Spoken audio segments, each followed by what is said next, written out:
Kamusta guys? Ngayong araw samahan niyo ako mag-react dito kay Peterak ng Thailand, ang napakalupit na gitarista.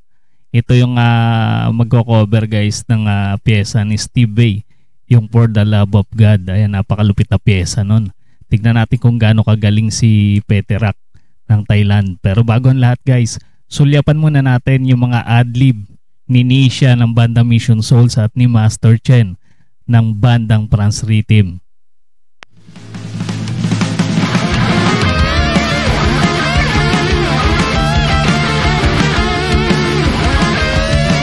Ang lupit ni Nisha sa vibrato. Kaya maraming umiidolo dito kay Nisha pagdating sa gitara.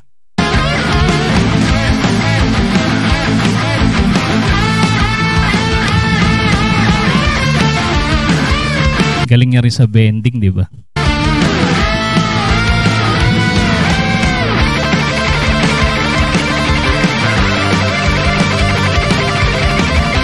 Ang bangis din ng hammer ni Nisha. Pati yung picking technique niya, napakalupit.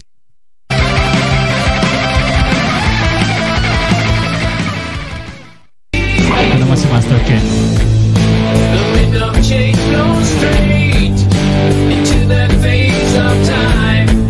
Pamatay yung power chords ni Master Chen, ano?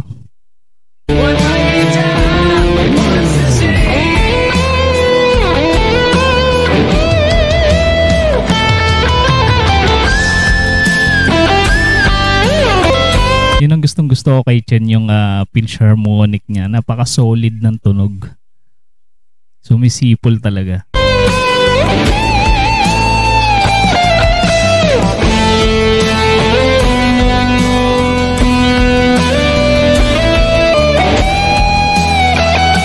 Yung daliri ni Chen parang nakadesign talaga sa fretboard, ano? Ang haba ng mga daliri. Talagang gagapang at gagapang talaga sa fretboard. Yan guys, panoorin naman natin si Peterak ng Thailand.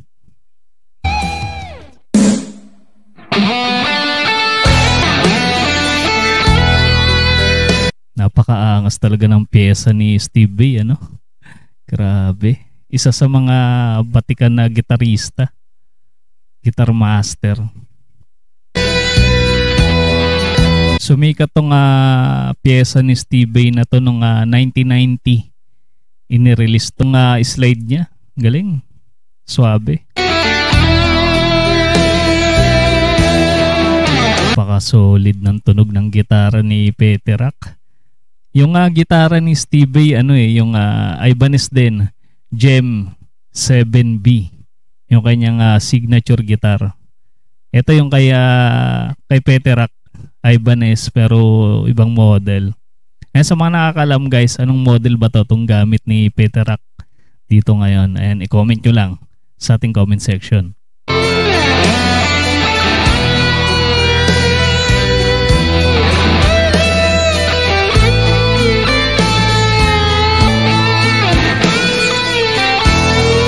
Galing niya gumamit ng trembar, no?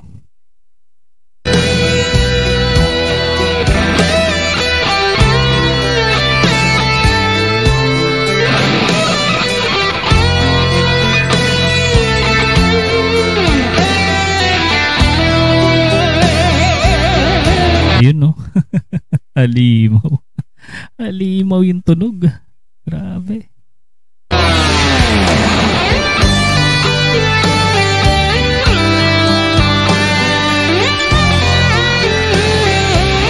Ayun, no?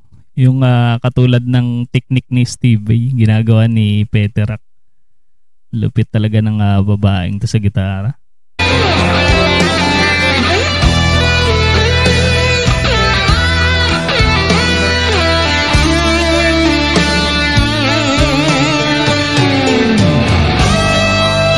Parang nagdadive yung tunog. Sarap-sarap pakinggan. Grabe. Lalo sa mga gitarista dyan, ako. Talagang, di ba, sarap pakinggan ng mga ganitong klaseng tunog.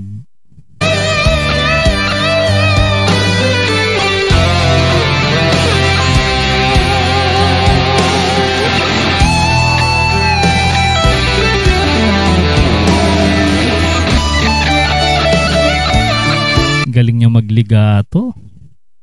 Grabe.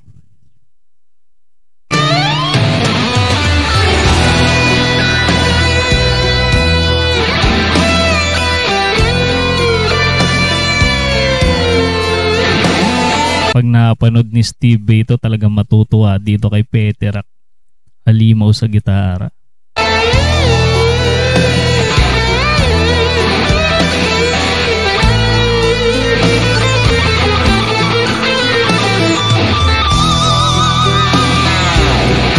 Galing niya sa arpeggio, no? Legato, galing din.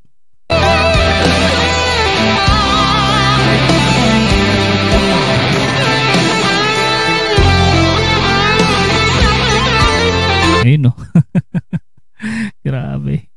Parang mapuputol yung ano yung neck ng gitara sa ginagawa ni Peter Rock. Umangawa, tumitili yung gitara. Grabe, galing. Royal may ganito ring gitara pero kulay ano siya, yellow.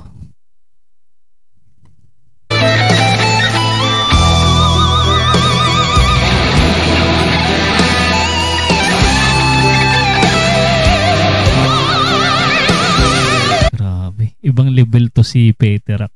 Mas bilib ako kay Peter Rock kumpara kay Nene Royal. Magaling din si Nene Royal. Pero si Peter Rock iba yung level Napaka smooth.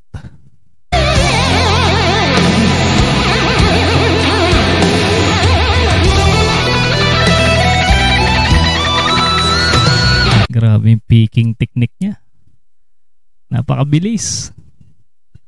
Parang alternate picking.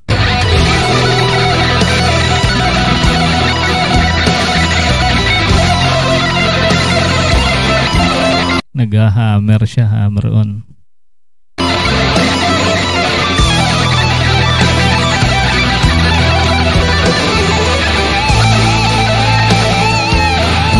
Umaapoy si Peter Rock dito, grabe.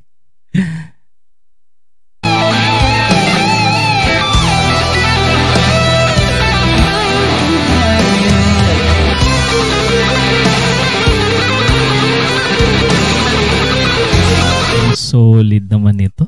Grabe. Siya pala yung napanood ko na nag-cover nitong pyesa ni Steve Vai.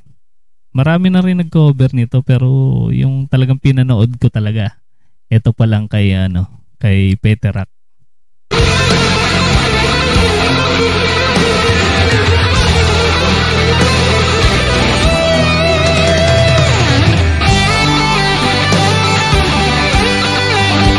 %100% walang sablay. Grabe. Praktisado niya talaga tong pyesa ni Steve Vai. Grabe. Ilang araw niya kaya pinractice to, no? Ang lupit.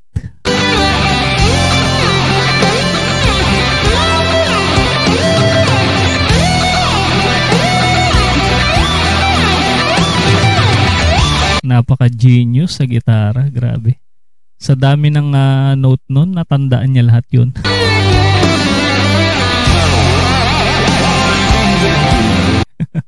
Parang mapuputol yung kwerdas Tindi.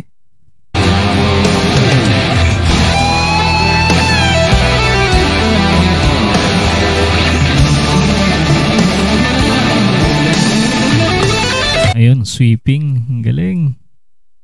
Ang husay. Ang dami niyang alam na technique sa gitara. Napaka-professional ni Peter Rock.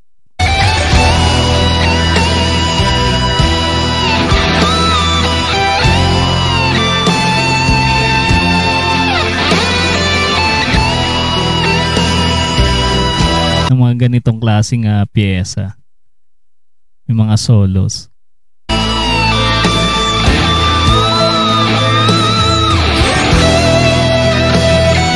Yung fretboard, ang bilis ng daliri, halimaw talaga sa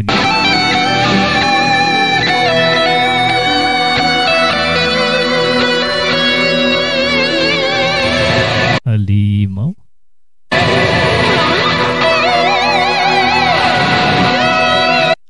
Nakaano pala to, single coil ano, yung gitara ni Peterak. Iba kasing Ibanez na ganito, humbucker pickups yung nakakabit sa kanya single coil. Ganda ng tunog.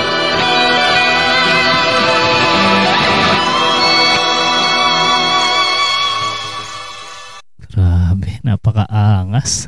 Ano masasabi nyo guys dito sa cover na to ni Peterak? Ayan, kayo na yung magsalita dyan sa ating comment section. At isubscribe nyo na rin guys yung channel ni Peterak. Maging yung channel ng Bandang Franz Rhythm at Bandang Mission Souls. Siyempre yung ating channel na rin, isama nyo na rin. Ayan, kita-kits ulit tayo sa mga susunod pang reaction video.